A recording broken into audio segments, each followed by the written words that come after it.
Maka coba kita perhatikan, coba kita periksa keimanan kita, kita takar, dan sejauh mana keridhaan kita kepada Allah Subhanahu wa ta'ala, terutama berkaitan dengan syariat-syariat Allah Subhanahu wa ta'ala. Betul tidak bahwa kita ini ridha kepada Allah? Betul tidak bahwa kita ini ridha agama Islam sebagai agama kita? Betul tidak bahwa kita ridha bahwa Muhammad adalah panutan yang kita ikuti? Kita lihat dan kita takar. Allah Subhanahu wa ta'ala mengharamkan riba.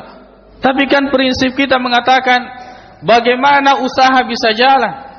Bagaimana kita bisa memulai usaha tanpa pinjaman, dan dari mana pinjaman itu kalau tidak berbunga? Padahal Allah mengatakan wa ahallallahu al-bai'a wa harrama riba.